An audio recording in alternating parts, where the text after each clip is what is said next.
Root model public वरिष्ठ माध्यमिक पाठशाला करसोग की ओर से आनंद मूर्ति गुरु मां का देवभूमि हिमाचल पधारने पर हार्दिक अभिनंदन और स्वागत। ये हमारी यहाँ की सरपंच हैं, हमारी महिला शक्ति, और हमारी महिला शक्ति का आदर जितना हो उतना कम और जितना सम्मान हो उतना कम। आइए देवी, खूब अच्छा काम करें, ईश्वर आपको बहुत शक्ति दे।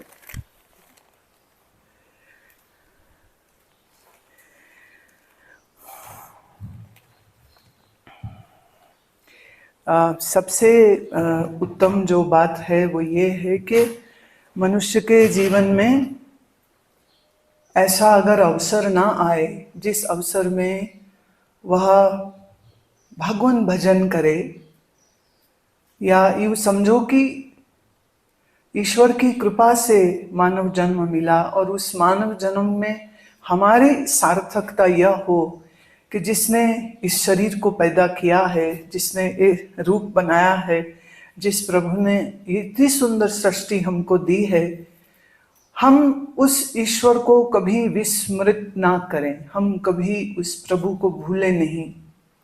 परमात्मा क्या है ये भी खोज का विषय है। हमारे सर्व मंदिर, हमारे सर्व देव स्थान, हमारे सर्व तीर्थ स्थान अगर हम गौर करेंगे तो किसी न किसी ऋषि, किसी न किसी महात्मा की वो तप की स्थली है।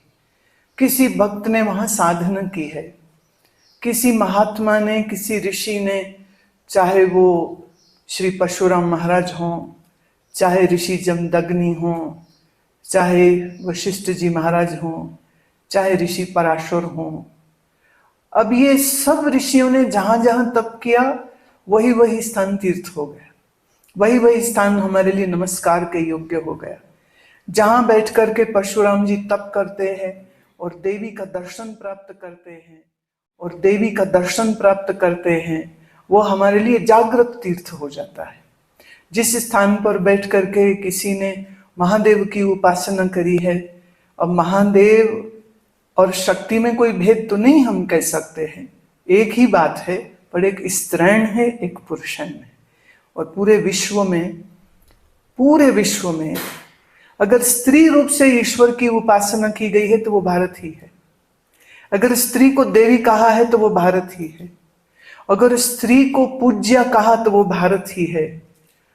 और महादेव स्वयं अपने मुख से कहते हैं देवी को कि तुम मेरी शक्ति हो। और जैसे शक्ति और शिव के सम्मिलन से सृष्टि होती है, उसी से हमारा शरीर है। तो ये शरीर जो बना है पंचभौतिक, ये प्रकृति शक्ति के द्वारा बना है। और इसी देह में जो चैतन्य तत्व है वही शिव है। तो शिव ऐसा नहीं कि किसी पहाड़ी में, किसी मंदिर में छुप के बैठे हुए, वहां पर शिव लिंग होता है। लिंग शब्द का अर्थ होता है चिन्ह। जिनको संस्कृत भाषा का ज्ञान नहीं है, जिनको हिंदी भाषा का ज्ञान नहीं है, वो इसका अर्थ कुछ और ही कर देते हैं। वो मानव शरीर के एक अंग के साथ उसको जोड़ देते हैं। लेकिन लिंग शब्द का अर्थ होता है सिंबल, जिसे हम अंग्रेजी में सिंबल और हिंदी में कहें तो हो गया चिन्ह। जैसे तिरंगा हमारे भारत का चिन्ह है। तिरंगे में भारत नहीं घुसा हुआ, पर तिरंगा देखते ही हम पहचानते हैं कि ये हमारे भारत देश का राष्ट्रीय ध्वज है। तो उसको देखते ही सैनिक हो तो वो सलूट मारता है, एक स्पोर्ट्स पर्सन हो जीते तो ऊंचे उठते तिरंगे को देख करके, राष्ट्रीय गान को सुन के उसकी छाती चौड़ी हो जाती है। ऐसे ही शिव तत्व का जो चिन्ह है, उसी चिन्ह को हम लिंग कहते हैं। और शिव शब्द का अर्थ है जो कल्याण करता है, जो कल्याण करता है सो शिव।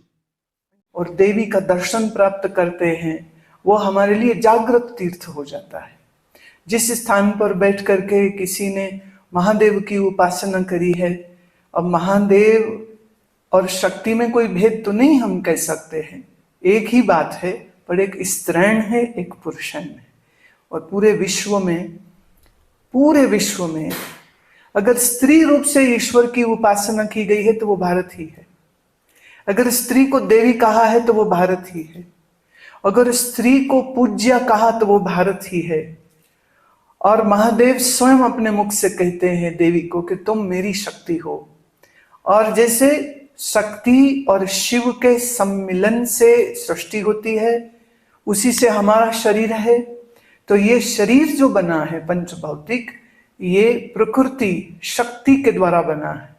और इसी देह में जो चैतन्य तत्व है वही शिव है। तो शिव ऐसा नहीं कि किसी पहाड़ी में किसी मंदिर में छुप के बैठे हुए, वहां पर शिव लिंग होता है। लिंग शब्द का अर्थ होता है चिन्ह। चिन्ह, जिनको संस्कृत भाषा का ज्ञान नहीं है, जिनको हिंदी भाषा का ज्ञान नहीं है, वो इसका अर्थ कुछ और ही कर देते हैं। वो मानव शरीर के एक अंग के साथ उसको जोड़ देते हैं। लेकिन लिंग शब्द का अर्थ होता है सिंबल, जिसे हम अंग्रेजी में सिंबल और हिंदी में कहें तो हो गया चिन्ह। जैसे तिरंगा, तिरंगा हमारे भारत का चिन्ह है। तिरंगे में भारत नहीं घुसा हुआ, पर तिरंगा देखते ही हम पहचानते हैं कि ये हमारे भारत देश का राष्ट्रीय ध्वज है। तो उसको देखते ही सैनिक हो तो वो सलूट मारता है, एक स्पोर्ट्स पर्सन हो जीते तो ऊंचे उठते तिरंगे को देख करके, राष्ट्रीय गान को सुन के उसकी छाती चौड़ी हो जाती है। ऐसे ही शिव तत्व का जो चिन्ह है, उसी चिन्ह को हम लिंग कहते हैं। और शिव शब्द का अर्थ है जो कल्याण करता है। जो कल्याण करता है सो शिव। थल सर, और जो जल में रहते हैं, जल मतलब पानी, तो पानी में जो मछलियां हैं, केकड़े हैं, ऑक्टोपस है, कितने प्रकार की योनियां, लगभग 43 से कईयों का कहना 43 लाख, कईयों का कहना कि लगभग 70 लाख प्रकार के जीव तो पानी में रहते हैं। तो हमारे शास्त्र में उसके लिए टेक्निकल वर्ड क्या, जलचर, थलचर, नभचर, सारे जीव जंतु उसी में आ जाते हैं। तो ये सब जीवों की उत्पत्ति जिस शक्ति से होती है उसी को हम दुर्गा कहते हैं। और ये शक्ति बिना चेतना के चलती नहीं है, तो उसी चेतना को हम शिव कहते हैं। अब मेरे पास शरीर है, आपके पास शरीर है, मेरे पास मन है, आपके पास मन है, मेरे अंदर चेतना है, आपके अंदर चेतना। तो इसका मतलब क्या हुआ, शिव और शक्ति आपके ही शरीर में मौजूद हो गए ना। तो इसलिए किसी स्थान पर, किसी जगह में जाके आप बैठे और अपने मन को इस मंत्र के साथ जोड़ा और ओम नमः शिवाय, सिर्फ साधारण सा, सिंपल सा, ये तीन शब्द और 5 अक्षर का बना हुआ मंत्र, और इतना काफी है हमारे मन को बहुत सी शांति, बहुत सा सुकून, बहुत सा ठहराव देने के लिए।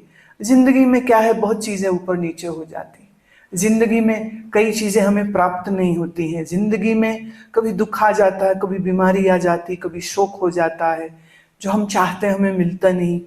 जैसे बच्चे थे तो कम नंबर आ जाए इसी में परेशानी, और ज्यादा आ जाए तो खुशी, और कोई शादी ब्याह में हमको आदर से बुला ले, खिलाए पिलाए तो खुशी, और ना आदर मान करे तो उसमें भी दुख हो जाता है। मानव मतलब जो दुख और सुख भोगता रहता है, मानव मतलब जिसके अंदर भावनाएं जागती रहती हैं। और हम मनुष्य अपनी भावनाओं से ही दुखी हो जाते हैं, भावनाओं से ही सुखी हो जाते हैं। पर जब हम भगवान की उपासना करते, मैं फिर कह दूं, भगवान वो नहीं जो हमसे दूर है, भगवान मतलब जो चराचर जगत में मेरे मन, मेरे शरीर का जो आधार है, उस परमार्थ सत्ता के साथ अपने मन को जोड़, मेरे शरीर का जो आधार है, उस परमार्थ सत्ता के साथ अपने मन को जोड़ना। तो उसके लिए मैं हमेशा बोलती हूँ कि सब समय अच्छे होते, ये नहीं कि सुबह ब्रह्म मुहूर्त ही अच्छा है कि 4-5 बजे उठो, किसी भी समय पर। तो भी तरीका बता देती हूँ, ऐसे सीधे बैठे, आपकी रीढ़ की हड्डी झुकी हुई ना हो, रीढ़ की हड्डी ऐसे कस के सीधी हो, और आपके दोनों हाथ पहली अंगुली और अंगूठे को जोड़ा तो ये बन जाती है ज्ञान मुद्रा। क्या बनी? ज्ञान मुद्रा। अब इस ज्ञान मुद्रा को बनाया, अपने घुटने पे रख लिया और धीरे से किया आंख बंद और एक गहरा श्वास भरा और गहरा श्वास छोड़ा। करिए मेरे साथ। एक गहरा श्वास भरना और एक गहरा श्वास छोड़ना, और इस गहरे श्वास के भरने में और छोड़ने में पूरा ध्यान लगाना। एक लंबा श्वास भरा और एक लंबा श्वास छोड़ा, और अपनी छाती को फैलते हुए महसूस करें, अपने पेट को फूलते हुए महसूस करें।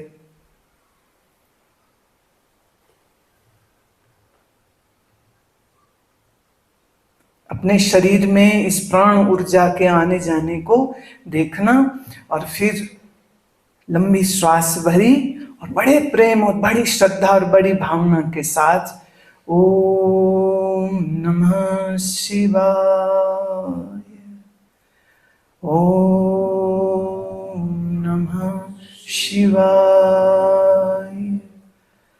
ओम नमः शिवाय, ओम नमः शिवाय, ओम नमः शिवाय, ओम नमः शिवाय, ओम नमः शिवाय, ओम नमः शिवाय।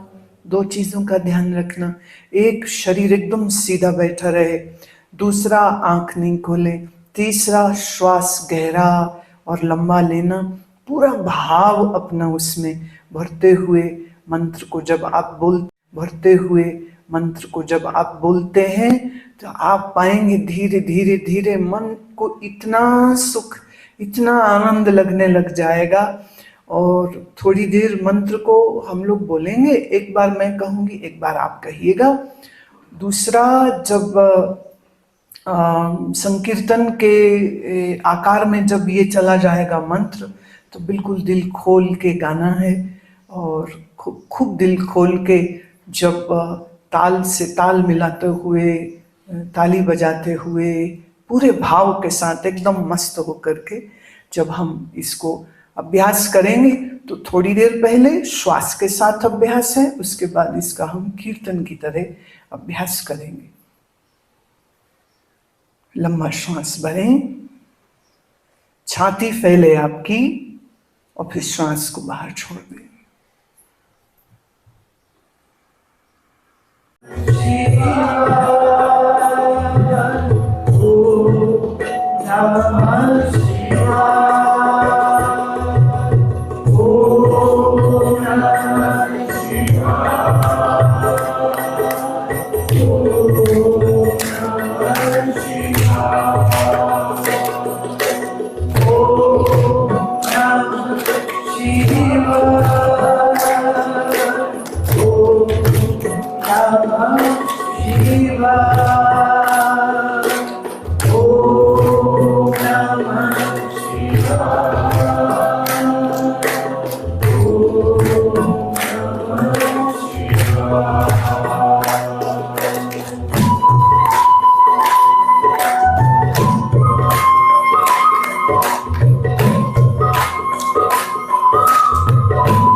मन ही मन भाव करो कि हे शिव, हमारे मन में सदैव तेरा भाव बना रहे।